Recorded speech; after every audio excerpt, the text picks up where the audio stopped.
What's happening, people? I hope you're all well. So why do intelligent, educated, introspective, wise people end up committing heinous crimes? And to be honest with you, quite stupid crimes, in the sense that how did you think you were going to get away with it? It's really interesting. It's really interesting studying the psychology of crime, and also that sort of walks hand in hand with human psychology and human behavioral analysis. So you'll see people who have been to Harvard, Oxford, wherever, Cambridge, and they're highly educated. They seem to make great decisions in life. They have everything going for them. Life is going well. They got the penthouse. They got, vacations every year, and then they commit a crime, and it's almost like, how on earth did you think you were going to get away with it? And not only that, on top of that, it's almost like the way that you try to get away with it is just so far-fetched, unbelievable, and was never going to work. So why does this happen? Why do intelligent, successful people who seem to have everything going for them throw their life away in the silliest of ways, committing a crime that you would literally, I could look at it and say it, other people could look at it and say it, you were never going to get away with that. The evidence gathering skills of police, the fact that everything is on CCTV these days, you were never going to get away with that crime. So why did you even try and do that? I look at cases, even, I mean, I don't want to look at any individual cases, but there are so many, there are so many cases of doctors committing crimes, husbands committing crimes, sometimes wives committing crimes, entrepreneurs committing crimes, sportsmen committing crimes, people with millions committing crimes, throwing their whole life away. Well, I think it comes down to, a lot of the time, it comes down to three things.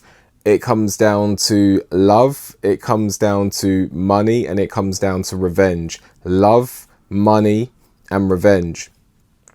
And when people are killing or committing heinous crimes, or they're committing crime over the concept of love. Love has a tendency to disable the capacity for logic and reasoning of the human mind. So many people will commit a crime based on the notion of love. If someone is with someone that they love and that person then goes and cheats on them, that can lead to someone's faculties for logic and reasoning sufficiently being disabled enough for them to go and commit an evil act and throw their whole life away, because the person's not acting in their right mind. People, we see it time and time again, people committing crime over love. People might commit crime because they've found out that their spouse, or they've suspected that their spouse has cheated on them. It could also be because they've met someone else and they've built a whole life with this person. They've built a whole life with their partner, kids, house, their finances are tied together, but then they meet someone who they believe to be their true love, and they feel like they're too deep in the relationship they no longer want to be into. And instead of just leaving that person and potentially taking the repercussions and consequences for that, their faculties for logic and reasoning are disabled enough for them to go and kill that person. And of course that's the wrong thing to do. Of course it's the wrong thing to do, but ultimately this is what happens, unfortunately. And you can see successful people do it. You can see people with their whole future ahead of them do it, and they end up doing life in prison. Second one, money. Sometimes people feel like they have no financial option, no other option but to commit a crime that just seems silly. I seem to remember, I can't remember the name, a millionaire being convicted for arson. He must have been in, or possibly was in, some financial trouble, and he committed arson over, I believe, his own property, and ended up, unfortunately ending his life because he got convicted. He actually ended his life in the courtroom. I think he took something in the courtroom and ended his life. But he essentially, I think, was quite possibly in some financial trouble. Committed arson on his own property. So, you know, and the thing is, when if you actually take a long-term view on things, sometimes these issues resolve themselves over time.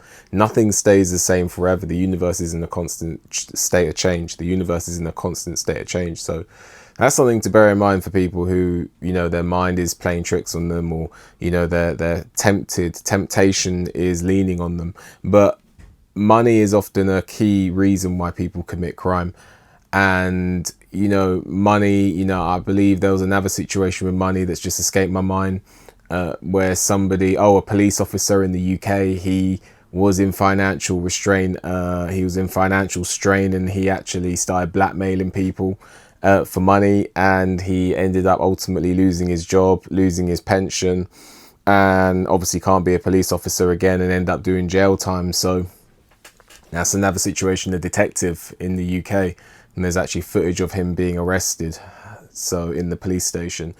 And the last one, you know, revenge can make people do the silliest of things. You know, the thing is, we don't live in like the hunter-gatherer days where you could probably do certain things and not do prison time for it, you know. So you might feel like instinctually that you need to get someone back because they've done something wrong to you, but unfortunately, or not unfortunately, but, you know, unfortunately, if you do it, you're going to face some punishment. But in terms of, I want to say, we live in a society of laws.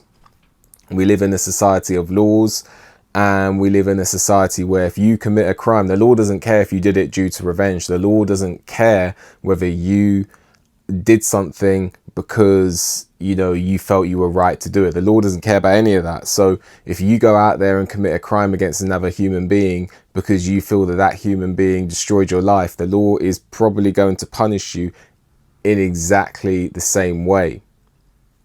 So, you know, unfortunately, if you feel like somebody has done you wrong, you know, you really can't, you know, you shouldn't, you know, I say the word unfortunately, I think the word I'm trying to say is, you know, I feel like what you should do is, if somebody wrongs you in today's day and age, you know, you gotta let it go sometimes. You gotta let it go, you know. You might feel you want to get them back, but a lot of the time you just can't do it. A lot of the time you just can't do it. You might feel like you want to make sure that this person knows how you feel, but, you know, you can't sometimes. You just got to let it go. And I feel like in today's day and age, we definitely, you know, with the laws being the way that they are, I feel like you need to really think about how you're going to react to somebody who is doing you wrong. Because a lot of people, they don't do it and they end up in prison. You know, they end up in prison. So, you know, that's what it is. That's the other one, you know, it's revenge. You know, people do silly things for revenge. We don't live in the hunter-gatherer days. We don't live in days where you can commit you know, someone does you wrong, you do them wrong, and it's all good. You know, that's not the days and times that we live in. So a lot of people, successful people with their whole life ahead of them, they do something out of revenge and spend the rest of their life in prison, sitting in a cell thinking, man, I should never have done that. And it's too late. It's so easy to get yourself into trouble, very hard to get yourself out of trouble. I would suggest, you know, a lot of the time just letting it go. That's my suggestion, because, you know, you might feel you want to do something, but unfortunately you can't. You know, you can't. And I'm not, you can't do anything about it unless you want to get yourself into trouble.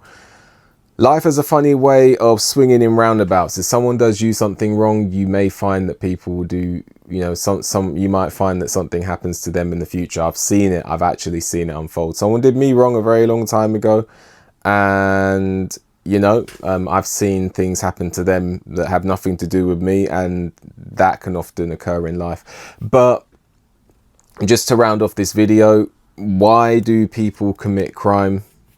Even, you know, clever people, why do clever people go out there and commit crime? I would say love, money, revenge. Love, money, revenge are huge parts of it. Let me know what you think. Like the video, subscribe to the channel, leave a comment, hit the notification bell so you get a notification when I make a new video. If you appreciate my work and want to leave a donation, there's a link for that in the description. With that, enjoy the rest of your day, and I'll see you on the next one. For mortgage advice tailored towards your individual needs, contact PGB Mortgages today. Let them guide you through your home buying journey. Contact details are in the description.